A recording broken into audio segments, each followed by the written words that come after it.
Today we are discussing about personality part 2. Let's start. It attempts to emphasizes three main issues, i.e. the id, the ego and the superego. Psychoanalysts say that all human personality is comprised of these closely integrated functions. Freud believed that an individual's personality has three parts and thus is often called as tripartite personality. Id, ego, superego. इन हिंदी यह तीन मुख्य मुद्दों पर जोर देता है, जैसे ID, अहंकार और सुपरईगो। मनोविश्लेषकों का कहना है कि सभी मानव व्यक्तित्व इन बारीकी से एकीकृत कार्यों में शामिल हैं। फ्रॉइड का मानना कि किसी व्यक्ति के व्यक्तित्व के तीन भाग होते हैं और इस प्रकार इसे अक्सर त्रिपक्षीय व्यक्तित्व कहा जाता है। पहचान, अहंकार, महाअहंकार।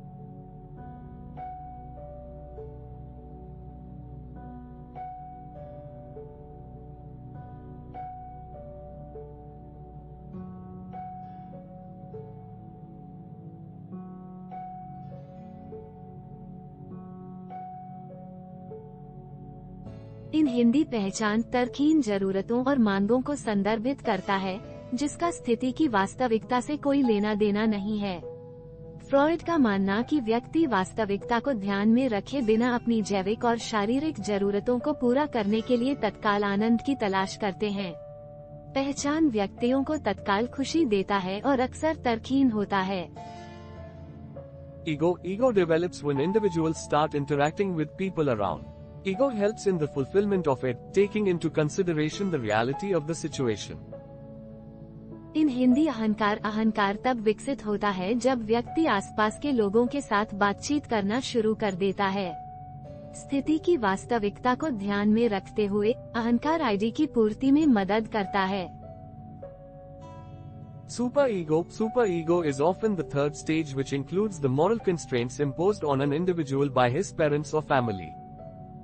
इन हिंदी महाअहंकार अक्सर तीसरा चरण होता है, जिसमें किसी व्यक्ति पर उसके माता पिता या परिवार द्वारा लगाए गए नैतिक प्रतिबंध शामिल होते हैं। Type theories. The type theories represent an attempt to put some degree of order into the chaos of personality theory. The type theory represents an attempt to scientifically describe personality by classifying individuals into convenient categories. Two categories of type theories are explained below. इन हिंदी सिद्धांत इस प्रकार के सिद्धांत व्यक्तित्व सिद्धांत की अराजकता में कुछ हद तक आदेश देने के प्रयास का प्रतिनिधित्व करते हैं।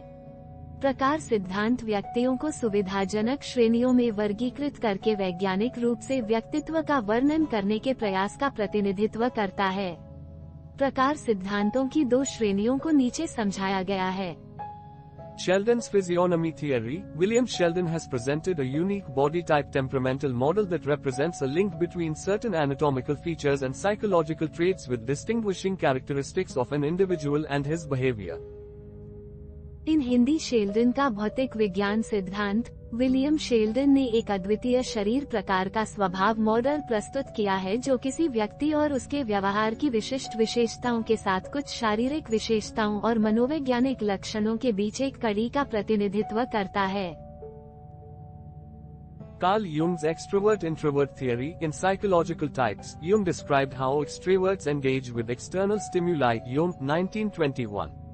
He believed that extroverts direct their energy outwards towards other people and gain energy from such encounters. Introverts, meanwhile, focus their energy inwards towards more solitary, thoughtful activities. In Hindi Karl जंग का बहिर्मुखी अंतर्मुखी सिद्धांत। मनोवैज्ञानिक प्रकारों में जंग ने बताया कि बाहरी उत्तेजनाओं जंग 1921 के साथ बहिर्मुखी कैसे जुड़ते हैं। उनका मानना कि बहिर्मुखी अपनी ऊर्जा को बाहर अन्य लोगों की ओर निर्देशित करते हैं और ऐसे मुठभेड़ों से ऊर्जा प्राप्त करते हैं। अंतर्मुखी इस बीच अपनी ऊर्जा को अधिक एकांत विचारशील गतिविधियों की ओर केंद्रित करते हैं। Trait theories. Trait theory, also called dispositional theory, is an approach to the study of human personality. Trait theorists are primarily interested in the measurement of traits, which can be defined as habitual patterns of behavior, thought, and emotion.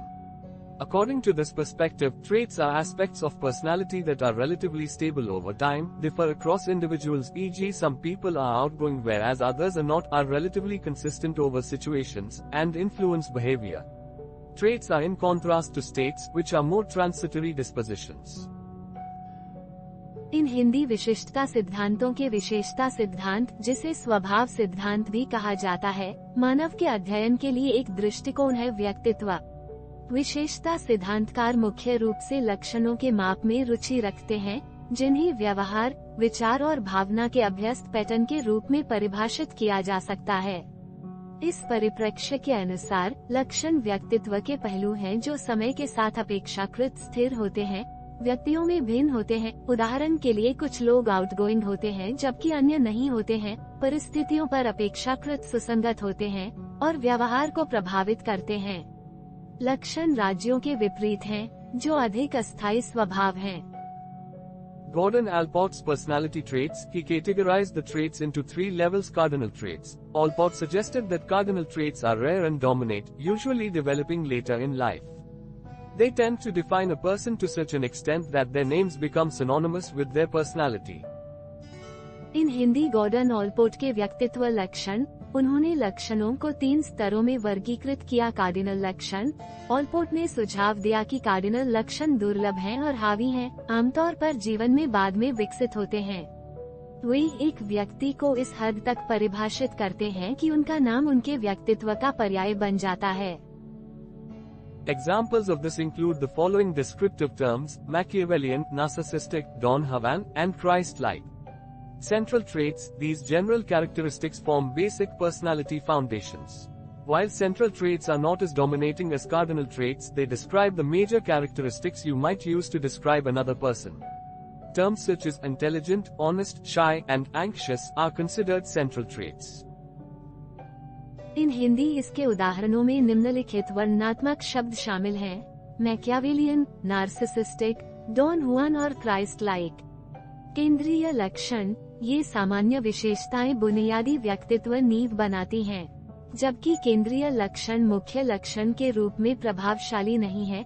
वे उन प्रमुख विशेषताओं का वर्णन करते हैं जिनका उपयोग आप किसी अन्य व्यक्ति का वर्णन करने के लिए कर सकते हैं।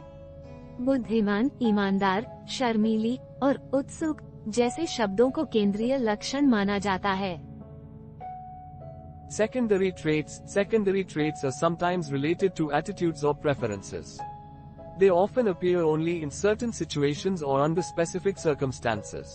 Some examples include public speaking anxiety or impatience while waiting in line. इन हिंदी माध्यमिक लक्षण कभी कभी व्यवहार या वरीयताओं से संबंधित होते हैं। वे अक्सर कुछ स्थितियों में या विशिष्ट परिस्थितियों में ही दिखाई देते हैं।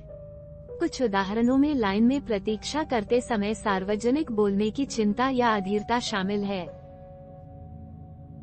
Raymond Cattell 16 Personality Factors. Raymond Cattell considered personality to be a pattern of traits providing the key to understanding and predicting a person's behavior.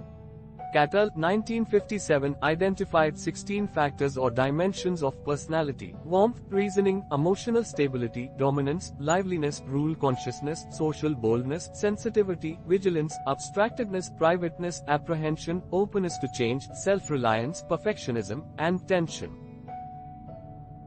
In Hindi Raymond cattail के 16 व्यक्तित्व कारक। रेमंड कैटेल ने व्यक्तित्व को किसी व्यक्ति के व्यवहार को समझने और भविष्यवाणी करने की कुंजी प्रदान करने वाले लक्षणों का एक पैटर्न माना। कैटेल 1957 ने व्यक्तित्व के 16 कारकों या आयामों की पहचान की: गर्मी, तर्क, भावनात्मक स्थिरता, प्रभुत्व, आजीविका, नियम चेतना, सामाजिक साहस, संवेदनशीलता, सतर्कता, अमूर्तता, गोपनीयता, आशंका, परिवर्तन के लिए खुलापन, आत्मनिर्भरता, पूर्णतावाद और तनाव। Self-theory. The self-theory emphasizes on the set of perceptions an individual has for himself and the perceptions of the relationships he has with others and the other aspects of life. Carl Rogers and his associates have developed this personality theory that places emphasis on the individual as an initiating, creating, influential determinant of behavior within the environmental framework.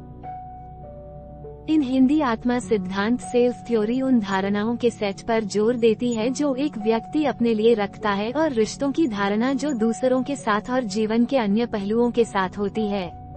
Carl Rogers और उनके सहयोगियों ने इस व्यक्तित्व सिद्धांत को विकसित किया है जो व्यक्ति पर पर्यावरण ढांचे के भीतर एक पहल, निर्माण, व्यवहार के प्रभावशाली निर्धारक के रूप में जोर देता है। According to Rogers' basic ingredients of personality, self-actualization, Carl Rogers believed that humans have one basic motive, that is the tendency to self-actualize, i.e. to fulfill one's potential and achieve the highest level of human beingness we can. Self-concept is defined as the organized, consistent set of perceptions and beliefs about oneself. In Hindi Rogers के अनुसार व्यक्तित्व के मूल तत्व self realisation. Carl Rogers का मानना कि मनुष्य का एक मूल मकसद होता है जो कि प्रवृत्ति है आत्म साक्षात्कार करने के लिए, यानी किसी की क्षमता को पूरा करने और मानवता के उच्चतम स्तर को प्राप्त करने के लिए हम कर सकते हैं। स्व अवधारणा को स्वयं के बारे में धारणाओं और विश्वासों के संगठित सुसंगत सेट के रूप में परिभाषित किया गया है। Rogers identified 5 characteristics of the fully functioning person. 1. Open to experience, both positive and negative emotions accepted. Negative feelings are not denied, but worked through, rather than resorting to ego defense mechanisms. In Hindi Rogers ने पूरी तरह से काम करने वाले व्यक्ति की 5 विशेषताओं की पहचान की। 1. अनुभव के लिए खुला होना, सकारात्मक और नकारात्मक दोनों तरह की भावनाओं को स्वीकार करना। नकारात्मक भावनाओं से इनकार नहीं किया जाता है, लेकिन अहंकार रक्षा तंत्र का सहारा लेने के बजाय के माध्यम से काम किया जाता है। 2. Existential living, in touch with different experiences as they occur in life, avoiding prejudging and preconceptions. Being able to live and fully appreciate the present, not always looking back to the past or forward to the future, i.e., living for the moment. 3.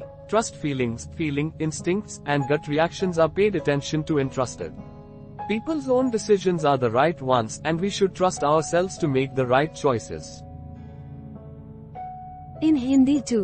अस्तित्वगत जीवन में घटित होने वाले विभिन्न अनुभवों के संपर्क में रहना, पूर्वाग्रहों और पूर्वधारणाओं से बचना, वर्तमान को जीने और पूरी तरह से सराहना करने में सक्षम होने के नाते हमेशा अतीत की ओर नहीं देखना या भविष्य की ओर देखना, यानी इस पल के लिए जीना। 3. विश्वास की भावना, वृत्ति और अंत प्रतिक्रियाओं पर ध्यान दिया जाता है और उन पर भरोसा किया जाता है।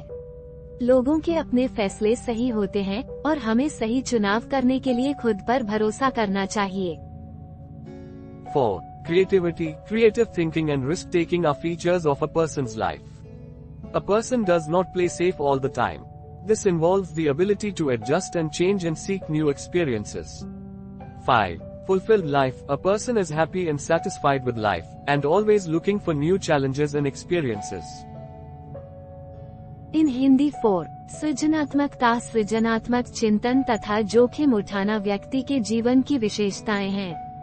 एक व्यक्ति नहीं करता है हर समय सुरक्षित खेलें। इसमें समायोजित करने और बदलने और नए अनुभवों की तलाश करने की क्षमता शामिल है। 5. पूर्ण जीवन, एक व्यक्ति जीवन से खुश और संतुष्ट रहता है और हमेशा नई चुनौतियों और अनुभवों की तलाश में रहता है।